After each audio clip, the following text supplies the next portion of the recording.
Assalamualaikum warahmatullahi wabarakatuh. Perkenalkan, nama saya Karina Gisni Widyastuti. Saya dari program studi agribisnis Universitas Majalengka. Di sini saya akan menjelaskan tentang pemberian kredit bagi usaha mikro dan kecil. Nah, di sini ada 6 materi yang akan saya sampaikan. Yang pertama ada pemberian kredit, pembinaan, dan pengawasan. Yang pertama ada skim kredit program yang dikeluarkan oleh pemerintah.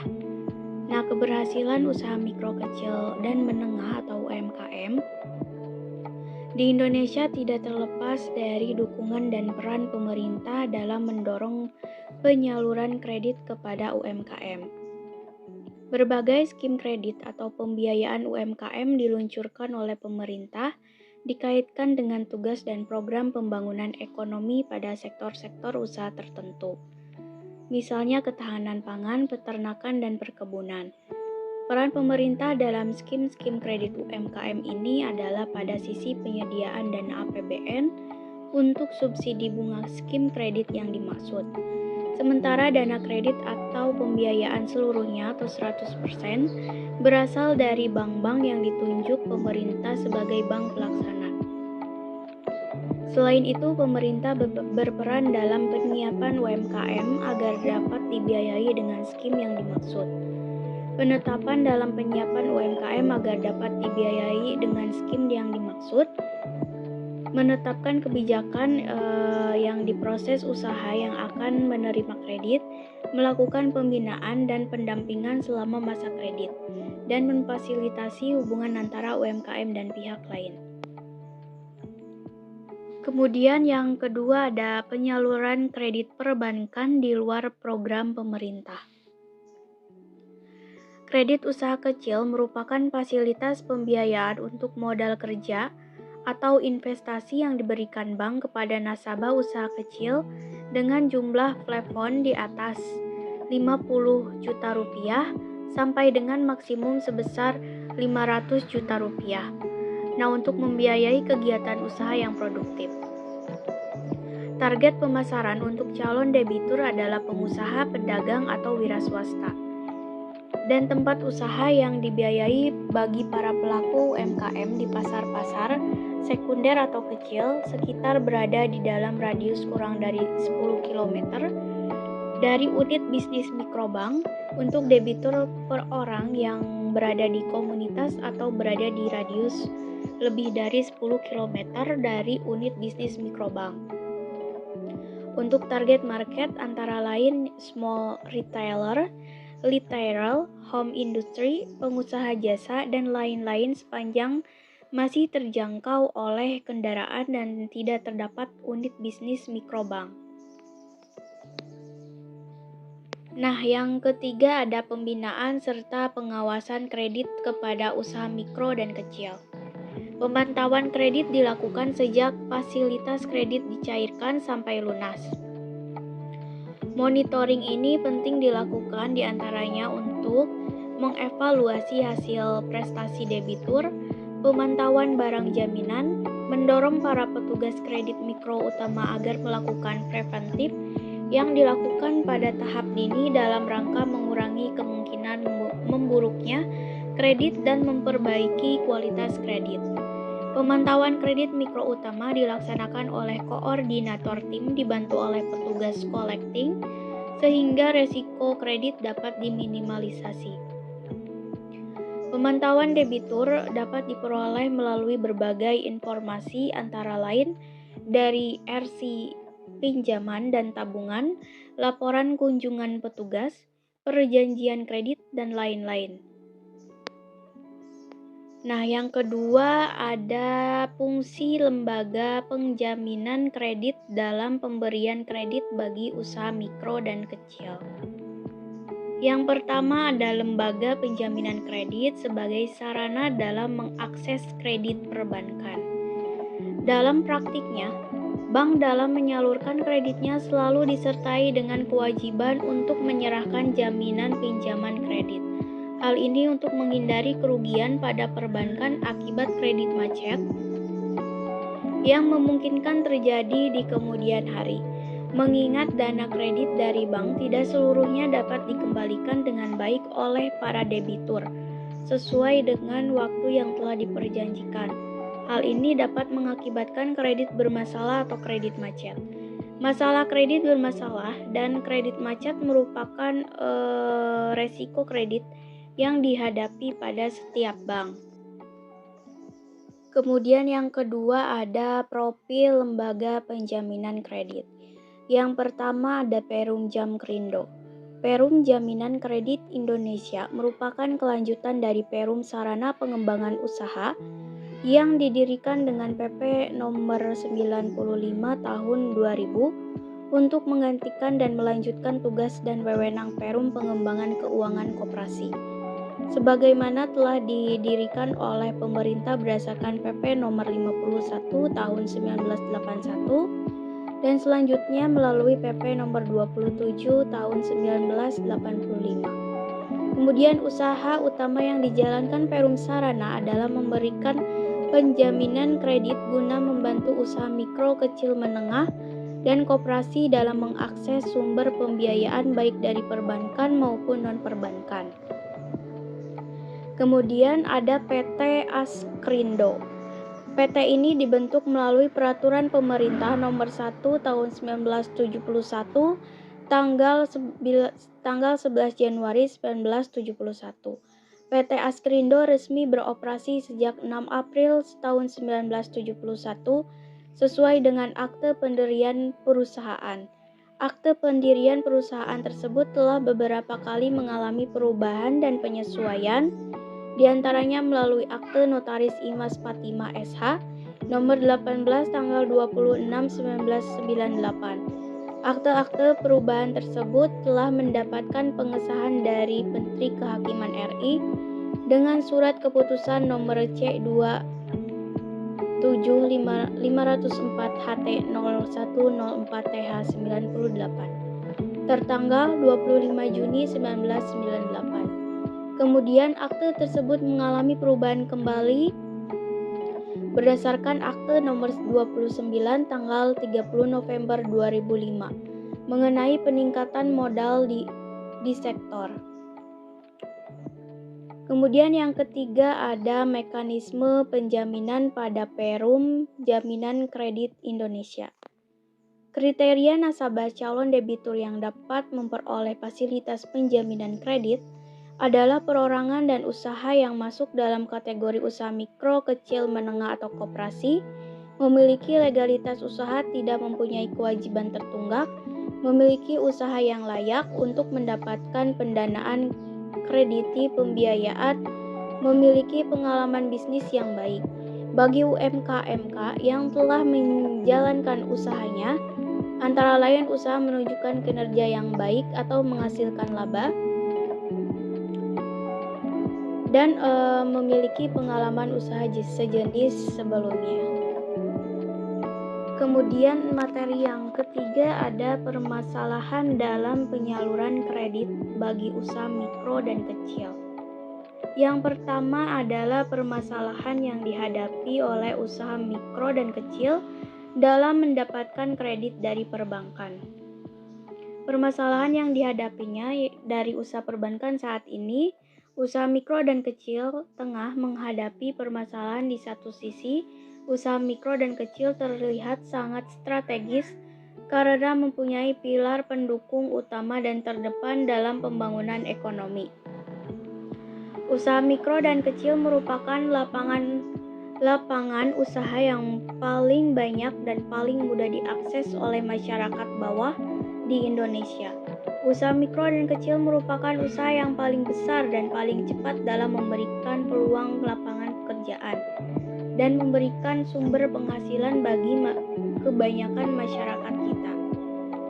Usaha mikro dan kecil paling fleksibel dan dapat dengan mudah beradaptasi dengan pasang surut, dan arah perekonomian juga cukup terdiversifikasi serta memberikan kontribusi penting dalam ekspor dan perdagangan.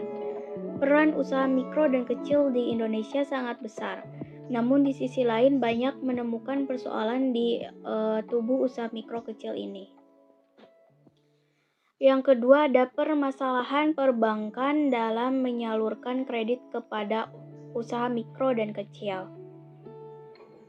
Nah, masalah ini yaitu sulit mendapatkan informasi tentang komoditas yang potensial untuk dibiayai. Juga dapat permasalahan lain sehingga usaha mikro dan kecil sulit mengakses dalam mendapatkan fasilitas pembiayaan dari perbankan. Permasalahan tersebut yang dasarnya sangat terkait dengan profil dari debitur-debitur usaha mikro dan kecil yang kebanyakan kurang atau bahkan tidak bankable atau tidak memenuhi persyaratan-persyaratan teknis perbankan. Tidak bankable-nya debitur usaha mikro dan kecil menjadikan aspek kelayakan debitur usaha mikro dan kecil terabaikan karena tidak dapat memenuhi persyaratan-persyaratan jenis teknik perbankan. Calon debitur usaha mikro dan kecil kehilangan kesempatan untuk mendapatkan fasilitas kredit dari perbankan. Nah, yang ketiga yaitu permasalahan bank pelaksana dan penyaluran KUR. Pada umumnya, walaupun usaha kecil telah melalui kelayakan namun belum bankable. Pada sisi lain, perbankan dituntut menerapkan prinsip kehati-hatian dan manajemen risiko yang standar dan tidak cocok dengan kondisi usaha mikro dan kecil. Sehubungan dengan upaya mengatasi masalah permodalan usaha mikro dan kecil sebagaimana telah diuraikan di atas. Kementerian Negara Koperasi dan UMKM turut memprakarsai program perkuatan permodalan melalui kredit usaha rakyat atau KUR. Adapun tujuan diluncurkannya KUR adalah untuk mempercepat pengembangan sektor real dan pemberdayaan usaha mikro dan kecil untuk meningkatkan akses pembiayaan terhadap usaha mikro kecil dan koperasi, serta untuk menanggulangi kemiskinan dan perluasan lapangan kerja. KUR adalah skim penjaminan kredit yang khusus diperuntukkan bagi usaha mikro dan kecil serta koperasi yang usahanya layak, namun tidak mempunyai agunan yang cukup sesuai dengan persyaratan yang ditetapkan perbankan yang dijamin oleh Perum Jamkrindo dan PT Askrindo. Kemudian yang keempat ada kredit macet dari pemberian kredit kepada usaha mikro dan kecil. Yang pertama ada penggolongan kredit bermasalah dan kredit macet. Kolektibilitas 1 atau kredit lancar mengidentifikasikan bahwasannya calon debitur memiliki track record kredit yang baik. Dalam artian debitur tidak pernah mengalami keterlambatan dalam hal pembayaran angsuran pokok maupun angsuran bunga selama dengan 30 hari. Tipe debitur seperti ini biasanya tidak akan memiliki kesulitan berarti dalam memperoleh fasilitas pinjaman dari lembaga pembiayaan tempat ia mengajukan kredit. Kemudian ada kolektibilitas 2 atau dalam perhatian khusus. Mengidentifikasi bahwasannya calon debitur pernah mengalami keterlambatan dalam pembayaran angsuran pokok maupun angsuran bunga selama 30-90 hari. Kemudian ada kolektibilitas 3 atau kurang lancar. Mengidentifikasi bahwasannya calon debitur pernah mengalami keterlambatan dan pembayaran angsuran pokok maupun angsuran bunga selama 90-120 hari. Pada kondisi ini calon debitur akan memulai menghadapi kemudian ada kolektibilitas 4 atau diragukan. Mengidentifikasi bahwasannya calon debitur pernah mengalami keterlambatan dalam pembayaran angsuran pokok maupun angsuran bunga selama 120 sampai dengan 180 hari. Kemudian ada kolektibilitas 5 atau macet adalah kualitas kredit paling bawah yang dimana debitur memiliki riwayat kredit yang buruk. Oleh karena itu, tidak melakukan pembayaran angsuran pokok dan angsuran bunga selama lebih dari 180 hari, terhitung dari tanggal jatuh tempo. Kemudian yang kedua ada faktor yang mempengaruhi terjadinya kredit yang bermasalah dan kredit macet. Yang pertama ada faktor intern bank, antara lain lemahnya sistem informasi kredit serta sistem pengawasan dan administrasi kredit. Kemudian rendahnya kemampuan dan ketelitian bank dalam melakukan analisis kelayakan permintaan kredit yang diajukan oleh nasabah debitur. Kemudian ada komunikasi antara bank dan nasabah debitur tidak berjalan lancar. Kemudian yang kedua ada faktor ekstern. Yang pertama adalah perkembangan kondisi ekonomi atau bidang usaha yang tidak menguntungkan yang mengakibatkan penurunan jumlah hasil perjualan barang dan jasa yang mereka usahakan. Yang kedua ada faktor ekstern, di mana adalah faktor alam, yaitu adanya bencana yang mengakibatkan penurunan usaha nasabah debitur seperti gempa bumi, banjir, badai, dan kebakaran. Kemudian ada faktor nasabah debitur, yaitu kredit bermasalah yang terjadi di perbankan Indonesia sekarang ini disebabkan oleh faktor nasabah debitur. Salah satunya adalah terjadinya kerusakan moral dari sebagian nasabah debitur baik kelas kakap maupun kelas teri. Bukti dari tidak adanya itikat baik daripada nasabah debitur tersebut yaitu melakukan kredit fiktif atau melakukan korupsi. Kemudian materi yang kelima adalah pemberian kredit bagi usaha mikro dan kecil dengan penjaminan di beberapa negara. Yang pertama ada kredit bagi usaha kecil di Malaysia. Bank Negara Malaysia masih menganggap pengembangan usaha kecil harus didahului dengan penyediaan bantuan likuiditas kepada bank-bank pelaksana. Ada 5 hal yang dilakukan Bank Negara Malaysia dalam pengembangan usaha kecil, yaitu penyediaan dana khusus, bantuan kolateral, kebijakan perkreditan usaha kecil, penyediaan lembaga penunjang, dan restrukturisasi kredit usaha kecil.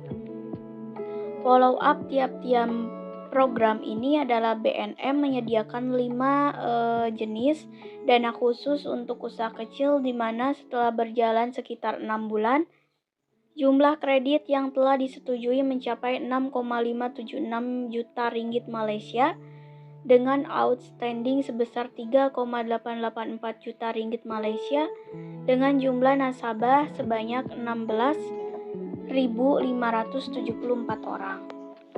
Kemudian yang kedua ada konsep kebijakan pengembangan usaha mikro dan kecil di Korea Selatan. Faktor penentu keberhasilan pengembangan usaha mikro dan kecil di Korea Selatan adalah institutional setting yang lengkap, kuat, dan sistematis, yaitu dalam bentuk undang-undang yang komprehensif dan secara konsisten dilaksanakan dan didukung sebagai non-pemerintah. Hal ini diikuti dengan pemutakhiran kebijakan yang sejalan dengan tantangan dan kebutuhan, serta didukung oleh fungsinya lembaga pembiayaan khusus untuk mikro dan kecil. Kebijakan pengembangan usaha mikro dan kecil di Korea Selatan antara lain dikeluarkannya skim kredit khusus usaha mikro dan kecil, pengembangan kerjasama kemitraan dengan usaha besar, bimbingan teknis dan manajerial. Langkah lain yang ditempuh dalam menunjang perkembangan UMKM adalah pembentukan Small and Medium Industry Policy Council yang dipimpin oleh Perdana Menteri.